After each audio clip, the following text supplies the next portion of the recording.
देशासाठी, महाराष्ट्रासाठी आणि मुंबईसाठी आणि खास करून मराठी माणसासाठी मुंबई खूप महत्त्वाची आहे. निवडणुका येतात, निवडणुका जातात, पण जे काही लोकांचं स्वप्न आहे मुंबई महाराष्ट्रापासून वेगळी करायची, आणि तशा प्रकारची आखणी करूनच त्यांचं सगळं प्लॅनिंग सुरू झालेलं आहे. आणि म्हणून बाकी सगळ्या गोष्टी क्षुल्लक आहेत, त्या सगळ्या गोष्टी बाजूला ठेवून आज मुंबई आपल्या हातात राहिली पाहिजे. मुंबई आपल्यापासून वेगळी करण्याचे त्यांचे स्वप्न आहेत, ते स्वप्न उद्ध्वस्त करायचं आहे. आणि मुंबई मराठी माणसाची आहे, महाराष्ट्राची आहे, ती आपली राहिली पाहिजे. आणि म्हणून साहेब नेहमी बोलतात की भांडणापेक्षा आणि वादापेक्षा आपल्यासाठी आज ही निवडणूक फार महत्त्वाची आहे.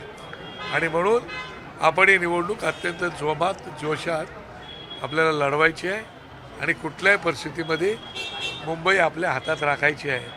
तेव्हा सीट इकडच्या तिकडे झाले असतील, काही सीट येतात, काही सीट जातात, काही लोकांना वाईट वाटतं, ही गोष्ट जरी असली तरी गेल्या 20 वर्षांमध्ये पहिल्यांदाच आपण निवडणूक लढतो युतीमध्ये. आणि म्हणून युतीचा धर्मही पाळायचा आहे आपल्याला. आणि त्या ठिकाणी असणारी प्रत्येक जागा ही मुंबईसाठी अत्यंत महत्त्वाची आहे, महाराष्ट्रासाठी महत्त्वाची आहे आणि मराठी माणसांसाठी महत्त्वाची आहे. आणि म्हणून ही निवडणूक आपल्या अस्तित्वाची आहे, रात्र वैऱ्याची आहे. मुंबई मराठी माणसांसाठी या निवडणुकीमध्ये सगळं बाजूला ठेवून, झोपून जाऊन काम करून मुंबई आपल्याला वाचवायची आहे. अशा प्रकारचा संदेश सन्माननीय राज ठाकरे साहेबांनी आमच्या सगळ्या कार्यकर्त्यांना दिलेला आहे. आणि मला वाटतं कार्यकर्ते पूर्णपणे चार्ज होऊन आता आपल्या आपल्या मतदारसंघात ज्या ज्या ठिकाणी शिवसेनेच्या सीट्स आहेत त्या त्या ठिकाणी आपल्या लोकांनी जाऊन त्यांच्यात फॉर्म भरताना सहभागी व्हायचे आहेत. ज्या ज्या ठिकाणी आपल्याला उमेदवारी मिळणार आहेत त्या त्या ठिकाणी ते सहभागी होतील. सोबत आपल्या NCP सुद्धा आहे, त्या NCPच्या ठिकाणीसुद्धा काही सीट त्यांच्या आपल्यासोबत आहेत, त्यांच्यासोबतसुद्धा आपल्याला जाऊन उमेदवारीचा अर्ज भरताना सहभागी व्हायचे आहेत. आणि प्रचारामध्ये सुद्धा आपल्याला पूर्णपणे सहभागी होऊन आपापल्या वॉर्डमध्ये काम करायचं आहे. नाही तर एका वॉर्डमध्ये आपली उमेदवारी नाही म्हणून दुसऱ्या वॉर्डात जायचं, असं करायचं नाही. जिथे ज्याची उमेदवारी असेल त्या त्या ठिकाणी असणाऱ्या उमेदवाराला पूर्णपणे, मग ती शिवसेनेची असेल, मनसेची असेल किंवा NCPची असेल, त्या ठिकाणी त्यांना मदत करायची आहे. अशा प्रकारचा संदेश राजसाहेबांनी आपल्या सगळ्या कोर टीमला दिलेला आहे. इतर पक्षांनी देखील एबी फॉर्म वाटण्यात आले, मात्र अद्याप मनसेकडून एकही उमेदवाराला एबी फॉर्म वाटण्यात आले. आज एबी फॉर्म दिले जातील. आता साहेबांपुढे यादी जाईल पूर्ण आणि त्याच्यानंतर एबी फॉर्म हे राजगड कार्यालयातून सन्मान्य नितीश सरदेसाई आणि शिरीष सावंत हे त्या ठिकाणी असतील, ते त्याप्रमाणे माहिती देतील. जागा एबी फॉर्म आल्यानंतर तुम्हाला कळतील किती जागा आम्ही लढवतो आहोत. ते काय अजूनही जागा इकडे तिकडे शेवटच्या क्षणापर्यंत काही गोष्टी होत असतात, ते तुम्हाला कल्पना आहे.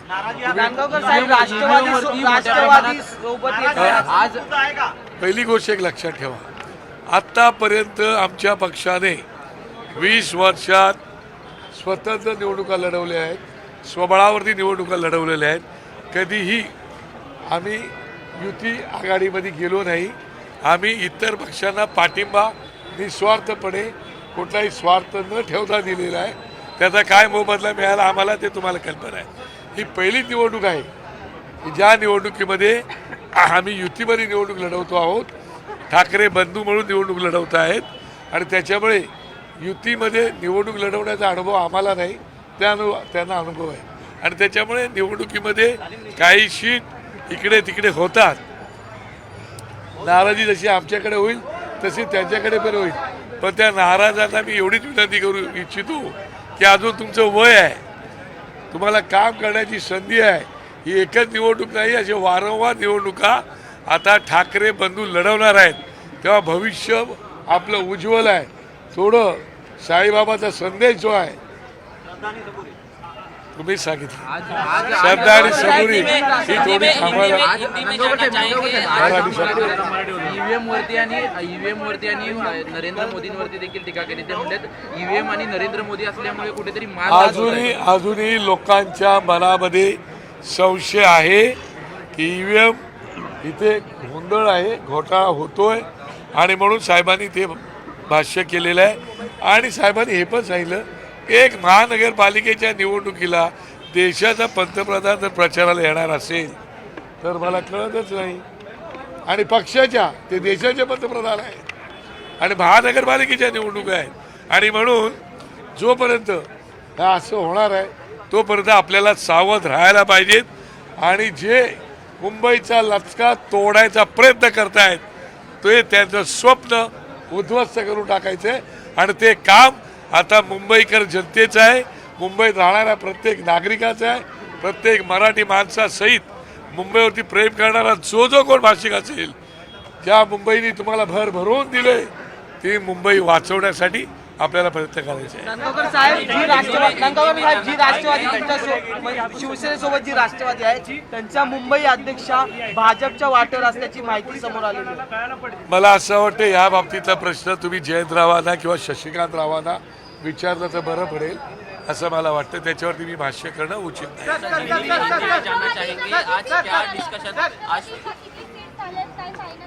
ते शिवसेनेला माहीत असेल. माझ्याकडे काही सीट्स होत्या, त्यातल्या सीट मी पक्षप्रमुखाच्या आदेशाप्रमाणे काही सीट मराठी का मुद्दा सबसे अहम है. राज साहब ने कहा है मराठी के लिए सब साथ में है, लेकिन सत्ताधारी पार्टी की तरफ से लगातार हिंदू मुस्लिम की बात की जा रही है. उस पर राज साहब ने कुछ कहा कि आप कुछ मार्गदर्शन किया है? वर्षानुवर्ष पिढ्यानपिढ्या राहणारी लोक या महाराष्ट्रामध्ये ती आमची आहेत हे साहेबांनी केव्हाच सांगितलेलं आहे. काही ठिकाणी हिंदू आणि मुस्लिम हे केलं जातं, जाती जातीमध्ये भेदभाव केला जातो, जाती जातीत भांडणं लावली जातात. म्हणजे धर्मामध्ये भांडणं लावायची, जातीमध्ये भांडणं लावायची, घराघरात भांडणं लावायची, हे काम इतर लोक करतायत. आम्ही जोडण्याचं काम करतोय, सगळ्यांना सोबत घेऊन जाण्याचं काम करतोय.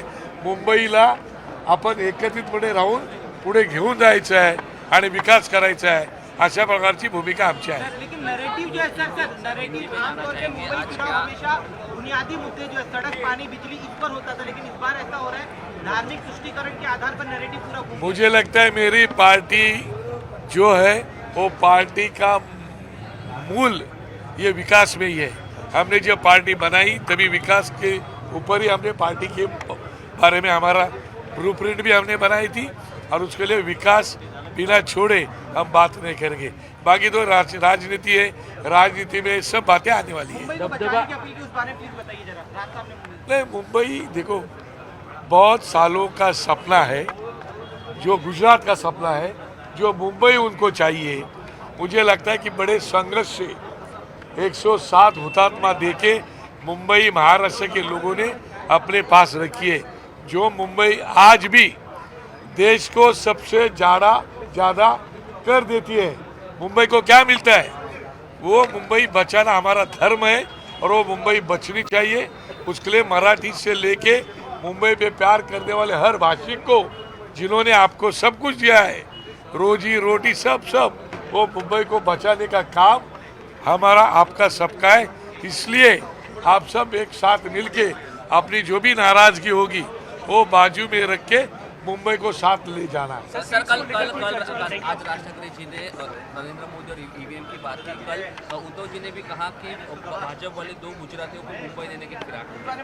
देखिए, पहली बात है कि मुंबई के नहीं पूरे हिंदुस्तान के, भारत के लोगों के दिल में ईवीएम के बारे में शंका कुशंका है और पक्का हमें पता है कि ईवीएम का प्रॉब्लम है, घोटाला है, जो भी है, और उसके ऊपर लोगों का भी शंका है.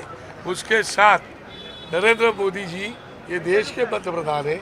हम विधानसभा लोकसभा का चुनाव तो समझ सकते हैं, मगर मुंबई महानगर पालिका के चुनाव में या महानगर पालिका के चुनाव में भी अगर पंतप्रधान, देश का पंतप्रधान, जो देश के लोगों ने उनको चुन के लाया, वो मुंबई महानगर पालिका और महानगर पालिका के प्रचार में जाते हैं, वो हमें कोई उचित बात नहीं लग रही. कि वो सभी देश के पंतप्रधान सत्ता नसली तरी मनसेचा दबदबा कायम अशा प्रकारचं देखील वक्तव्य आजच्या मेळाव्यामध्ये केलंय. काल पण होता, आज पण आहे आणि उद्या पण राहील. सत्ता काली नव्हती, आज येणार आहे आणि उद्या सत्तेत आम्ही बसणार. एबी फॉर्म कब तक बांटने वाले हैं, इसके बारे में थोड़ा कुछ बताइए. एबी फॉर्म के बारे में फाइनल बताइए. साहब के पास हम लोग जा रहे हैं और उम्मीदवारों की यादी दी जाएगी, बाद में साहब उम्मीदवार तय करेंगे और पूरे संतोष जुरी आज मेळाव्यात पाहायला मिळाले. 194चा तिढा सुटला गेलाय का मागच्या अनेक दिवसांपासून? हो, संतोष झुरी माझा कडवट कार्यकर्ता आहे, कडवट महाराष्ट्र सैनिक आहे. आत्तापर्यंतच्या लढाईमध्ये तो आमच्या सोबत राहिलेला आहे. वेळेप्रसंगी पोलिसांचा मार खाल्लेला आहे, वेळेप्रसंगी जेल कस्टडी भोगलेले तो आहे. असे असंख्य कार्यकर्ते आहेत. त्याच्यामुळे नाराजगीचा विषय येत नाही. निवडणुकीमध्ये सीट येतात जातात, कोणतरी मनासारखं कोणाच्या होतो, कोणाच्या मनासारखं होत नाही, पण हरकत नाही. मला असं वाटतं तुमच्या मी शिवडीच सांगतो, शिवडीमध्ये मी 3 मतदारसंघात लीडवर होतो. एक मतदारसंघ मला फक्त दिला होता. मी उद्धव साहेबांना राजसाहेबांना सांगितलं की एक पण सीट तुम्ही घेऊ नका, मला देऊ नका, माहीमला तुम्ही फार न वाढवू. त्याच्यामुळे त्या सीटमध्ये असं होतं, कळलं का? त्यामुळे सीटवरती कोणी नाराज नाही. नाराजगी असेल तर ती सगळी आता दूर झालेली आहे.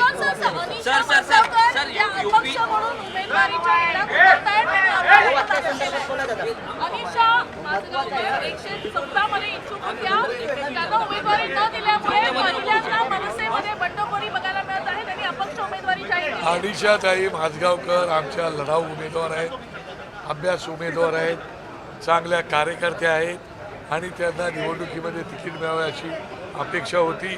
परंतु युतीमध्ये पहिल्यांदाच गेल्यामुळे कधी सीट मिळतात, कधी सीट मिळत नाहीत आणि त्याच्यामुळे आता त्यांनी काय निर्णय घ्यायचा हा त्यांचा वैयक्तिक विषय आहे. त्याच्यामुळे मी त्यावरती भाष्य करणं काही उचित नाही.